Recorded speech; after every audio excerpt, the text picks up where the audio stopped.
Hey there, guys. Alright, today we are back with some more Trope Talk, this time Immortals. Before we dive in, and before we dive into a tangent, most likely, make sure to join the Discord. Make sure to check out the links in the description box below. Join the Discord and follow me over at Twitch. Okay, Immortals. I don't really like this trope. There are some examples of it that I like. You know, Gandalf. I'm a Lord of the Rings fan. I do love me some Gandalf. But most of the time, it's kind of... I feel like it ultimately creates the problem of the super wise being that could kind of solve things themselves. I feel like, you know, it's like, ooh, I don't know. There's just something off about it, like, that throws me off. Now, if the immortal is the antagonist, right? If the immortal is the antagonist or the villain, I like that, right? That makes sense. That makes it work. That works for me. But when the immortal is on the good side, and like, unless there's another immortal on the other side, right? Which is why I think Gandalf works, because Sauron and Saruman are on the other side. That's why Gandalf can work for me. But if there is not an immortal bad guy on the bad side, but the good guys have an immortal, that to me throws it off, right? So, yeah. Let's go ahead and hear what Red has to say. She will be articulating words much better than I can. This video was sponsored by Campfire. You know, I remember when they first invented campfires. Who wants to live forever? Who wants to live forever? Lots of people, apparently. Immortality is a very popular, very old trope. How old is it? Well, appropriately, it's a major part of the oldest surviving... Gilgamesh was king of Uruk, a city set between the Tigris and Euphrates rivers in ancient Babylonia. Enkidu was born on the steppe, where he grew up among the animals. Gilgamesh was called a god and man. Enkidu was an animal and man. It is the story of their becoming human together. work of literature. The Epic of Gilgamesh dated to about 1800 BCE. After his best bud Enkidu dies, Gilgamesh is overwhelmed by grief and existential terror and starts trying to find a way to not do that. He seeks out Utnapishtim and his wife, the survivors of the Mesopotamian flood myth who were granted immortality by the gods as their reward for saving humanity from extinction. Utnapishtim tells Gilgamesh that fearing death and hunting for immortality will just make the life he has miserable. Obviously, Gilgamesh doesn't listen, and Utnapishtim challenges him to stay awake for a week straight. And when he fails, he asks him how he expects to conquer death when he can't even conquer sleep. When Gilgamesh leaves, Utnapishtim tells him he can find a plant at the bottom of the ocean that'll restore his youth. But after going to all the trouble of tying rocks to his feet to get it, it gets stolen by a snake. Finally recognizing the futility of seeking immortality, Gilgamesh returns to his city to rule wisely and justly until he dies of old age. So, immortality. Kind of a popular subject. And it makes sense. Mortality is basically the only universal human experience, and of course, practically speaking, we don't exactly know what to expect from it. And that can be scary. So while plenty of people posit a pleasant afterlife or a do-over or other post-mortality exploit, many people instead look for ways to avoid it. A bucket load of prominent historical figures ranging from Herodotus to Ponce de Leon believed in a fountain of youth. The alchemical Philosopher's Stone was supposed to bring rejuvenation and immortality, and many emperors of ancient China sought immortality through various elixirs, most of which contained mercury with predictable results. It makes sense that to us mere mortals, immortality would seem universally appealing. Or does it? We'll get back to that, but for now, let's get to immortality in fiction. Now first off, we gotta draw one important distinction. There's a difference between a character who becomes immortal and a character who is meant to be immortal. Gilgamesh deals with several gods who are all naturally immortal, but Utnapishtim and his wife were originally mortals who became immortal. There's a difference between immortal because they are not mortal beings and immortal because they won't die like a regular human would. Naturally immortal beings like gods, spirits, demons, fairies, elves, etc. show up in a lot of fiction and generally fall under the umbrella of non-human immortality. They just don't generally die. In practical terms, they're figures who are just around, and overall they tend to be more like fixtures in a world than real dynamic characters. But the real juicy plot stuff happens when humans become immortal, or when someone who thought they were human turns out to be immortal. So we're mostly going to focus on that. Now, first off, not all immortality is created equal. There's a bit of a spectrum. The lowest tier is eternal youth. Aging, no. Natural death? Usually no. Unnatural death, yes. This version keeps you young and hot. but not knife-proof. A basic form of immortality where one just stops aging. Generally, this means you don't need to worry about dying of old age, but you can still be killed. This is a pretty common form of immortality, as it's glamorous but not completely busted. This is also usually what elves and gods have. They stay pretty, but you can get rid of them if you need to. Next up is magically sustained immortality. Aging, not as long as it keeps working. Natural death, same as above. Unnatural death, usually same as above. If you keep it going, it keeps you going. But if it's disrupted, you're boned. This kind of immortality doesn't run all by itself. It needs fuel. Technically speaking, this makes it not immortality, but mortality with extra steps, since garden variety mortality also requires constant maintenance like food and water. Anyway, magically sustained immortality is usually something like a curse or enchantment. Maybe your eternal youth is sustained by a potion or a spell, or you stuck your mortality in a duck egg and hid it somewhere, or you're a vampire and you'll die if you don't drink blood. This one can also make you harder to kill, but it usually gives you a glaring weakness that can be exploited. Common in bad guys, but in rare cases it appears in good guys who were cursed with it and are looking for a workaround. Higher on the chain is healing factor immortality. Aging, sometimes, often slowed. Natural death, rarely. Unnatural death, no. This version makes you knife-proof, but doesn't always keep you young. Where your whole deal is that you bounce back from basically anything. These characters usually either don't age or age very slowly as their body auto-heals from aging itself, and their greatest strength is that they are incredibly hard to kill. How sturdy they are can vary. Some of them basically just don't care if you put holes in them, some of them can regrow lost limbs, some of them can regenerate from a single cell, sometimes you risk making more of them if you blow them into too many pieces. It really varies. Common among both bad guys and tanky good guys. Now the absolute top tier is perfect immortality. Literally never dying. Aging? No. Natural death? No. Unnatural death? No. No caveats, no strings attached. You do not die. Ever. This immortality has no weaknesses or caveats. You don't age and you can't die. This is much rarer than the other types because it's kind of hard for writers to get out of. It sees some use in be careful what you wish for stories, but we'll get to that. It's much more common for characters to have almost perfect immortality, which is like You can die, but it's not easy to make that happen. perfect immortality with one weakness, most commonly that the immortal still needs their head or heart to live. Usually pretty much ideal, but it sometimes comes with bonus angst. And in cases where the negatives fully outweigh the positives, we get monkey's paw immortality. Something that sucks.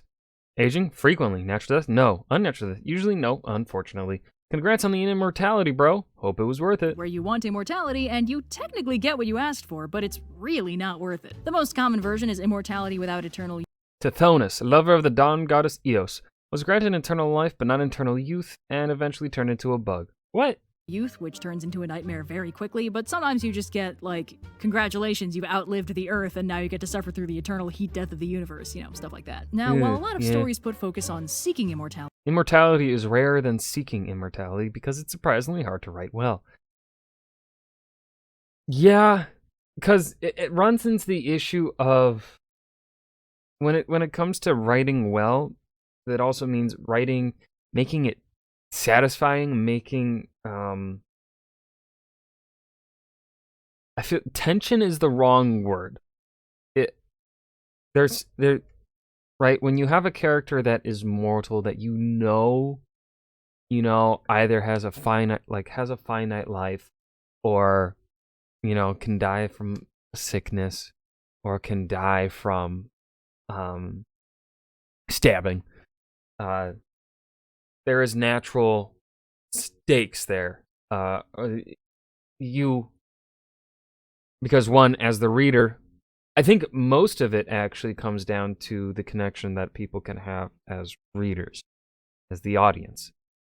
You're not going to be able to connect to an immortal because they are immortal. Mortal characters, the reason why, it's easy to write those, you can write those well, and it's hard to write immortals well, is because of just that natural, instinctual connection that you have with a character that is mortal, because that is, again, a human universal experience, mortality. fewer actually involve getting it. And this is because immortality is kinda hard for writers for several reasons. If your villain is immortal, that makes them hard to get rid of, and if they're too immortal, it becomes functionally impossible without some kind of deus ex machina or firing them into the sun. And if your heroes are immortal, then the stakes are somewhat lowered. If they don't need to worry about age or death, there's fewer things you can threaten them with. Of course, immortality comes with its own set of problems, but they go unaddressed surprisingly frequently, probably because they require actual thought. Oops, did I say that out loud? 'Cause here's the thing.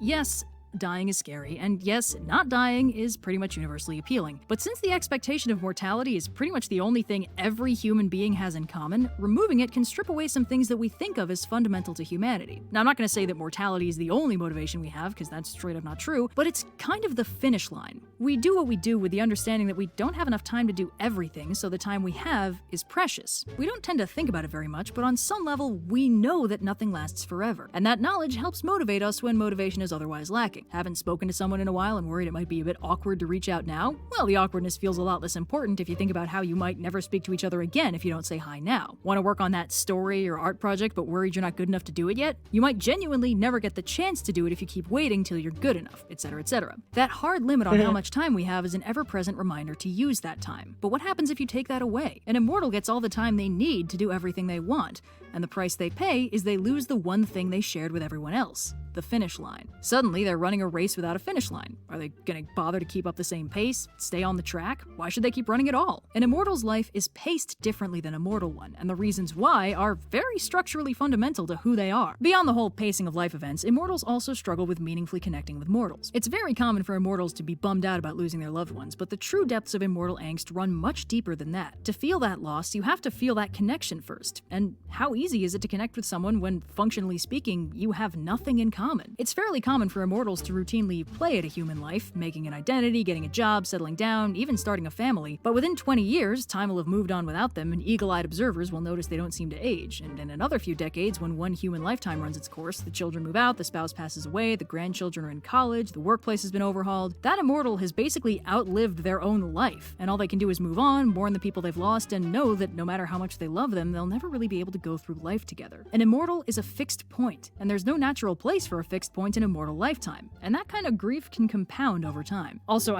I'm sorry for getting existentially heavy here, but we are discussing the existential ramifications of never dying, so I couldn't really find a way to avoid it.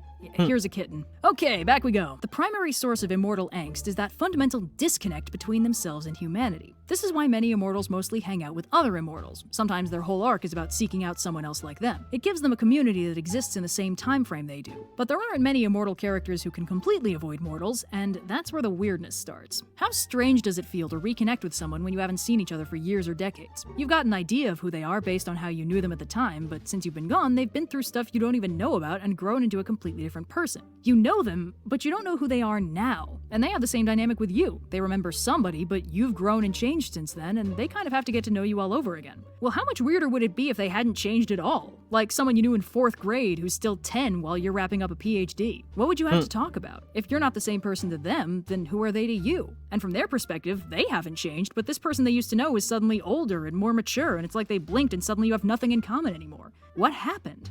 With an immortal character, this is what dealing with everyone is like. They're constantly playing catch-up because mortals race through life milestones at a speed the immortal doesn't deal with anymore. There's only enough time to do so many things before they hit the finish line, but an immortal has no finish line, and the timescale mortals use to measure their lives doesn't really work for someone completely disconnected from that. This is why some immortals end up befriending families instead of individuals, regularly showing up, meeting the new generation, commiserating with the older ones, getting people confused with their nearly identical great-grandparents, stuff like that. But there's still a distance there. It's an impersonal connection where the mortals involved are largely interchangeable. An immortal can't really comfortably immerse themselves in a mortal social circle. It's the natural isolation of being surrounded by people completely invested in something you have no stake in, coupled with the awareness that you have a very limited time to be with these people. It would be like being forced to watch the 93rd episode of a telenovela you've never heard of with your high school graduating class the night before summer vacation. This is all the time you have to spend together, and they're spending it on something that doesn't matter to you. Many immortal characters are at least somewhat disconnected from their environment for this exact reason. Even the young ones know they aren't going to age with their peers, and probably don't get too invested in their smaller scale personal antics as a result. Then once you've lived out a lifetime or two, it starts getting harder to get invested in new people, and once you've lost a true love, it becomes very easy to close yourself off so that doesn't happen again. But a human turned immortal is just as susceptible to loneliness as a mortal human is, and that kind of isolation isn't good for them either. Without a really solid immortal support network, an immortal is kind of stuck in a no-win scenario when it comes to human socialization. But this isn't the only reason immortals can lose their luster and a lot of their humanity after a few hundred years. Have you ever become suddenly aware of the fact that you're currently at a high point? That you're living one of the best moments of your life, and you're unlikely to hit this kind of peak again? It's a bittersweet realization, because even though you're sad that it's a passing thing, you still feel the elation of experiencing that beautiful moment, and you know you're better for having lived it.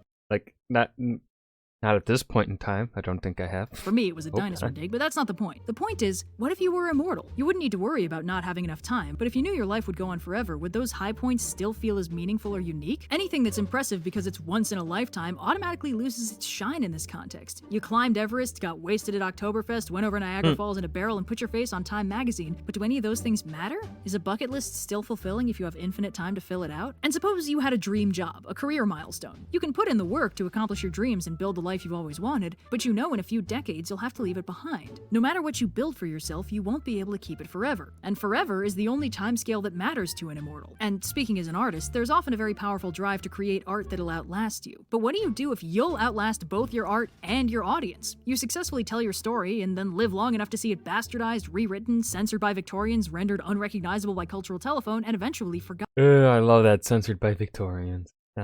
You make art in the hopes that you'll make people happy and change lives, but no matter how good your art is, every life you touch will still be gone unless This seems more like an existential crisis instead of a trope talk.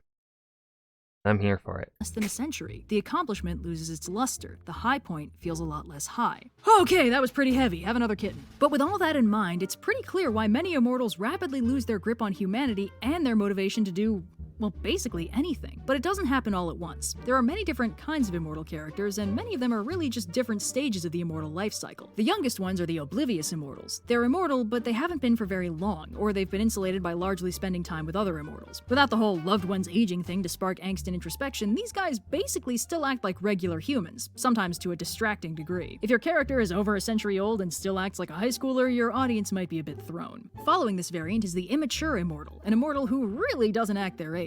This one is surprisingly common in naturally immortal beings like gods, possibly because when your life is consequence-free, nobody can really stop you from acting like a spoiled child and or a complete menace. But it also shows up in human immortals, which usually seems to be the result of either deliberate characterization or poor writing. Sometimes it can be hard to tell. And then, not to be confused with the previous two versions, is the immortal child, an immortal who became immortal at a very young age. This is basically always extremely bad, and these characters are typically antagonists. Either they stay their apparent age mentally as well as physically, or they never gain any more maturity no matter how many centuries they live and how much knowledge they gain. These characters are basically walking tragedies, whether or not the story acknowledges this directly. I mean, how many people have pointed out that Peter Pan is really kind of a nightmare? Anyway, an immortal that lives long enough to really get a feel for their own immortality might end up becoming a walking textbook, a character who's used their long life to travel basically everywhere, pop into every major historical event, and hang out with and/or smooch every major historical figure. The walking textbook is a fairly common secondary character since they make a good font of exposition for more mortal, less well-traveled protagonists. These guys can have frankly unrealistic levels of experience. One might start questioning the practicalities of how exactly this character managed to locate themselves at every major historical event. But if an immortal lives long enough among humans and sees enough of them die, they're liable to become an angsty immortal. These guys are just really bummed out by all the people they've lost and how they can never truly belong and stuff. They can also be angsty about other stuff, like how people keep getting upset with them for being immortal, or if their immortality comes with a caveat of some kind, but it's more commonly about losing people and or being a monster. The problem is less that they aren't dying and more that their loved ones are, and while they often complain about it, they rarely actually do anything about it. And if they do decide to do something about it, they usually become a lonely immortal, an immortal who practices responsible social distancing and avoids getting attached wherever they can. But in order for them to feature in any kind of plot, they usually have to get attached to at least one other character, so mostly these stories involve the lonely immortal becoming a little less lonely, for,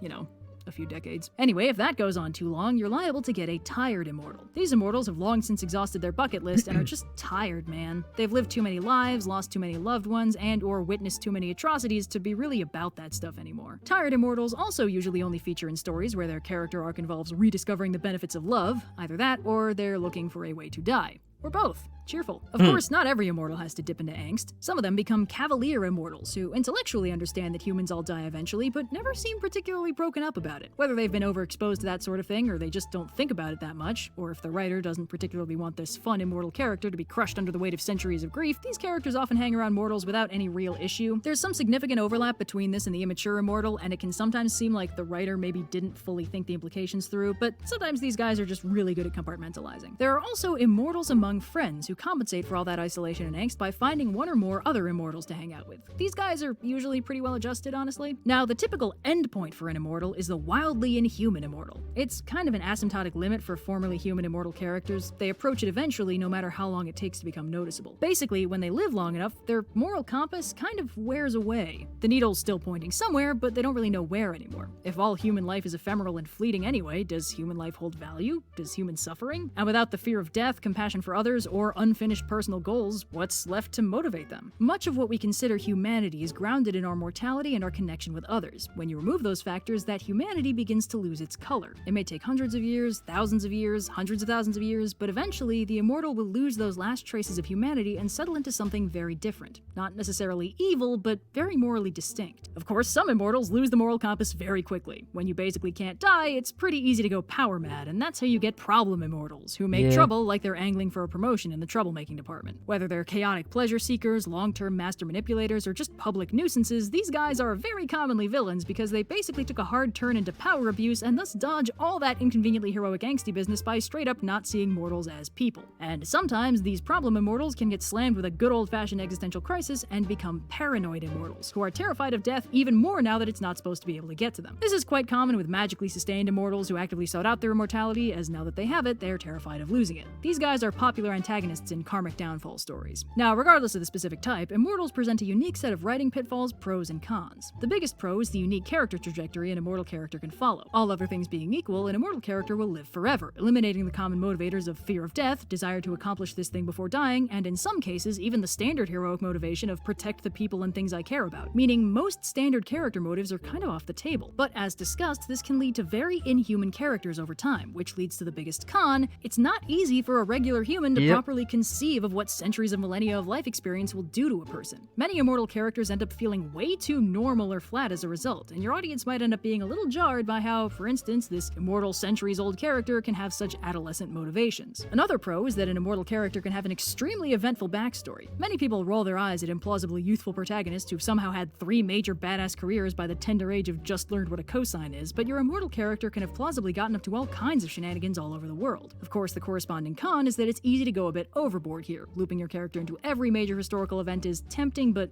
unwise. Another pro is that if your character is immortal, you can put them in some very spectacular fights. Obviously, this doesn't apply so much if they're just the ageless type, but if your character is largely unkillable, they can go through some pretty ridiculous stuff, and that can be good for the drama. But on the other hand, an unkillable character in a fight is automatically fairly low stakes. Sure, they can die, but anything short of that isn't really a threat, so you risk a dramatic confrontation turning into empty spectacle if you just toss 2 immortals into a blender and crank the dial. Now, while immortals are very popular characters, there are only a small handful of immortality-centric plots. First and most classic is Seeking Immortality, where a character tries to become immortal. Usually they don't succeed, and if they do, they usually wish they hadn't. Extremely common in cautionary tales. Then there's Kill the Immortal, a common folktale format where the villain is somehow immortal but has a weakness, usually a very specific one, and the heroes must figure out that weakness to get rid of the villain for good. There's also I Don't Want to Be Immortal Anymore, when an immortal character gets sick of their lot in eternal life and tries to find a way to go back to being a regular mortal. This is usually less about them dying and more about them being able to have a nice normal life with someone, but in the cases of much sturdier immortals, they might just be looking for something that'll keep them down for good. Very common with angsty immortals. And finally, there's Oops All Immortals, a story format wherein basically every major character is immortal, usually the same kind of immortal. This levels the playing field somewhat and helps reduce the angst factor. What exactly the plot is can vary a lot. Maybe the immortals are fighting, maybe someone's going to become an immortal, maybe it's an immortal love story, etc, etc. Lots of variants with this one. Oh boy, this ran really long. Immortal characters can be really interesting, and it always bums me out when people write them like regular humans when by all rights they should probably be about 30% existential crisis by volume.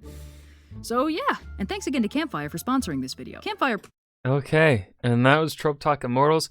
I didn't really have much to add here because, again, this video was more existential crisis instead of discussion around the actual trope, it felt like. Like, we spent, like, the last, like, 5 minutes were talking about the trope itself in terms of pros and cons, kind of how to use it in your writing. But the majority of the video was, you know, what would an immortal think? And I guess that, in a way, that is writing advice. That is, those are certainly things to think about while writing. But then the way it was just phrased, it just left me in an existential crisis about my mortality and how I don't have enough time on this world to do what I want. Anyways, I hope you guys enjoyed. Remember to hit that like button and subscribe for more, and I will see you guys in the next video. Peace.